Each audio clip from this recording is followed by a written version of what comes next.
किसी भी सभ्य समाज में यह कहना पड़ेगा और ऐसा होना भी चाहिए।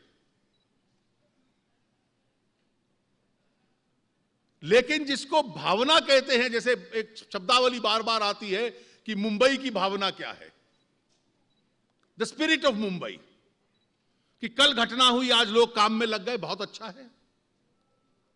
लेकिन कहीं ना कहीं इस भावना में से इस देश की यह इच्छा भी पैदा हो कि इस बार इस भावना में से यह इच्छा पैदा हो जाए कि दोबारा इस प्रकार की घटना इस देश के अंदर नहीं होगी। यह भावना मुंबई की नहीं हो सकती कि बार बार घटनाएं करते रहो और अगले दिन से हम इस प्रकार का आचरण और व्यवहार करेंगे जैसे कुछ हुआ ही नहीं। क्या यह देश एकजुट खड़ा हो सकता है यह सोचने के लिए कि इसका मुकाबला कैसे करना है? अमेरिका में कभी दो प्रकार की आवाजें नहीं उठी थी। जब लंदन के अंदर एक दो बार वहां की अंडरग्राउंड ट्रेन से अंदर ब्लास्ट हुए तो वहां इस प्रकार की आवाजें नहीं उठी थी कि इनकी कैसे सहायता की जाए। अब अपना इतिहास देखिए, अमेरिका की लड़ाई आतंकवाद के खिलाफ 9/11 को पैदा हुई थी, लेकिन हम तो आतंकवाद के निशाने पर उससे कहीं पहले से थे। मुझे याद है कि बहुत बड़ी घटना हुई थी 1993 में मुंबई में,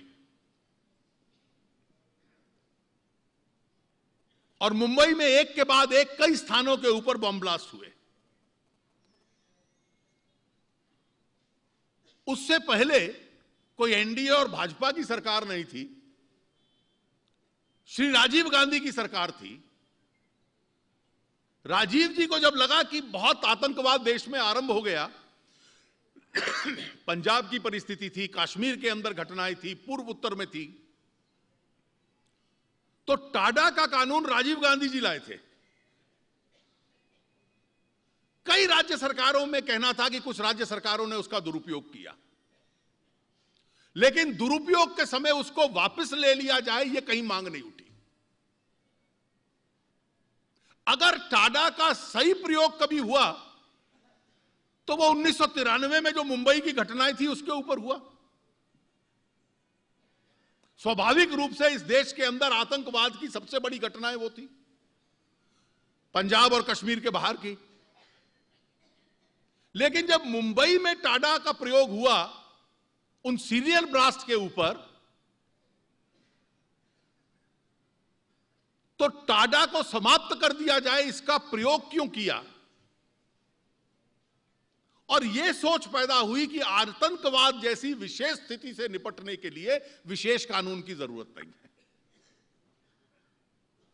special laws are not needed against terror, ordinary laws are enough. यह एक आवाज उठने लगी और टाडा को वापस ले लिया। जब आपने उसको वापस लिया, वो इस बात को साबित करने लग पड़ा कि राष्ट्रीय सुरक्षा की तुलना में वोट बैंक की राजनीति को आप ज्यादा महत्व दे रहे हैं, और वोट बैंक की ताकत और वोट बैंक की राजनीति की ताकत राष्ट्रीय सुरक्षा की जो आवश्यकता और मांग थी उससे ऊपर उठ गई। आप कल्पना कीजिए उसके बाद की जितनी घटनाएं हुई। आज लोग, नेता लोग जा रहे हैं, गृह मंत्री जी गए, प्रधानमंत्री जी जा रहे हैं, माननीय अडवाणी जी गए। स्वाभाविक है इस घटना के बाद जिन लोगों की जान चली गई, जो लोग अस्पतालों में हैं, इस देश का राष्ट्रीय नेतृत्व वहां जाए, उनके साथ सहानुभूति दे, दिखलाए, उनके साथ खड़ा रहे। यह अपने आप में इस देश की एकता को साबित करता है। लेकिन इस देश में वो भी सोच है कि जो घटना करता है ऐसी, जो अपराध करता है ऐसा, अगर उसके साथ खड़ा हुआ दिखूंगा तो शायद मुझे भी वोट मिलने लग पड़े। तो कौन राजनीतिक दल है जिसके नेता आजमगढ़ पहुंच जाते हैं कि भाई आपके साथ बाटला हाउस में जाति की गई? जैसे ही सुरक्षाकर्मी कोई घटना करते हैं, बाटला हाउस की घटना हुई, तो उनकी विश्वसनीयता पे प्रश्न चिन्ह खड़े कर देते हैं। मैं इसका जिक्र इसलिए कर रहा हूं, जब यह विकृत सोच इस देश में पैदा होती है तो आतंक करने वाले को भी ताकत मिलती है। जो देश के संसद पे आक्रमण हुआ था, उसकी गंभीरता देखिए। संसद के जो कर्मचारी थे, अगर वो उन दरवाजों को बंद ना कर देते थे तो एक दिन के अंदर इस देश का बहुत बड़ा वर्ग, राष्ट्रीय नेतृत्व का, हर राजनीतिक दल का समाप्त हो जाता। हम क्या संकेत दे रहे हैं कि जो उसके लिए भी दोषी है उस पर भी पूरी कार्रवाई करते हुए हम घबराते हैं। ये जो सोच है,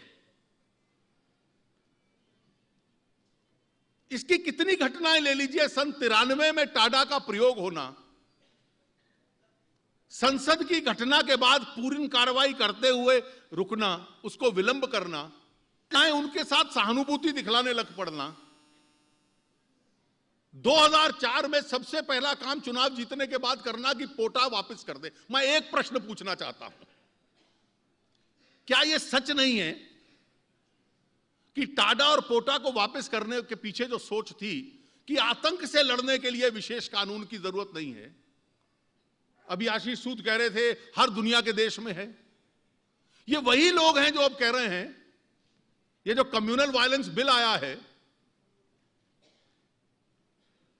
देश में तो सांप्रदायिक स्थिति अच्छी है, कोई तनाव नहीं है, उसके लिए विशेष कानून चाहिए, लेकिन आतंकवाद के लिए हमें विशेष कानून नहीं चाहिए। इसके पीछे सोच जो है, जो ये वोट बैंक की राजनीति की सोच है, ये आतंक के खिलाफ लड़ाई को कमजोर करती है।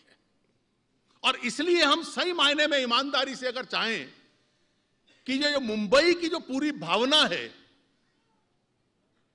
उसमें संयम रखें, शांति रखें, जो लोग पकड़े जाएं सब जांच एजेंसियों के साथ सहयोग करें, जो पकड़े जाएं उनको सजा दिलवाएं, लेकिन कम से कम यह भी तो करें कि आतंक के खिलाफ जो पूरी व्यवस्था बननी, और व्यवस्था क्या होती है? पहली व्यवस्था है कि आतंक की घटना को रोका कैसे जाएगा। रोकने के लिए आपको पूरा इंटेलिजेंस का नेटवर्क चाहिए।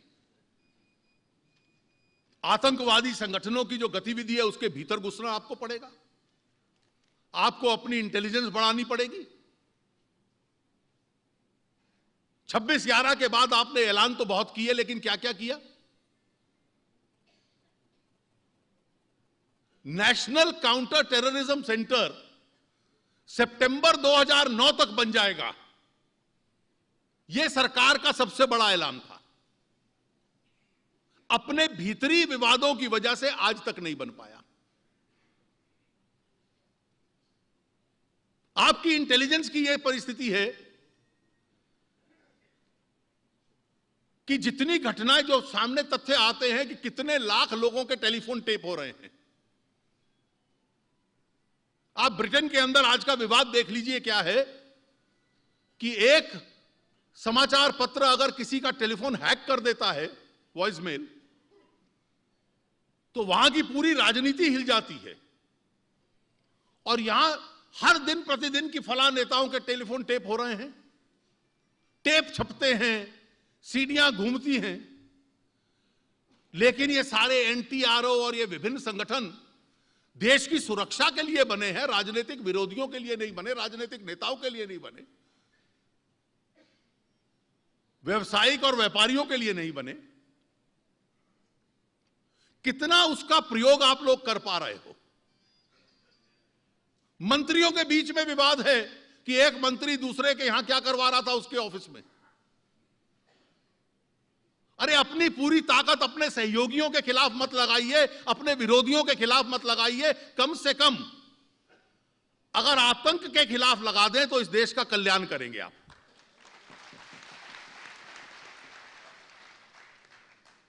तो इसलिए जो इन घटनाओं से सबक सीखना है कि एक आवाज के अंदर यह देश खड़ा हो जाए कि जितने भी कदम करने हैं इसको रोकने का कदम, हमारा इंटेलिजेंस नेटवर्क, हमारा काउंटर टेररिज्म का नेटवर्क,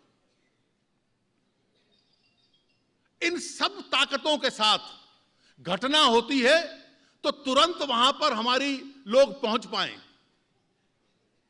जिन लोगों को चोट लगी है उसको सहायता कर पाएं, हमारी इन्वेस्टिगेटिव एजेंसीज, उनके पास जो ताकत और तंत्र हो। सबसे बड़ी घटना हिंदुस्तान के इतिहास में आतंकवाद की हुई तो 26/11 की हुई, और 26/11 के बाद इन्होंने कहा कि ये राज्यों से अधिकार ले लो, अब हम नेशनल इन्वेस्टिगेटिव एजेंसी बनाएंगे, NIA, और उसके बाद जांच हम करेंगे। कुछ राज्य भी कर सकते हैं, और सबसे बड़ी जांच करके हम एक व्यक्ति को सजा करवाने में सफल हुए हैं। सारी जानकारी हो गई। अमेरिका के अंदर दूसरा मुकदमा चल रहा था डेविड हेडली के खिलाफ। यह डेविड हेडली कौन था?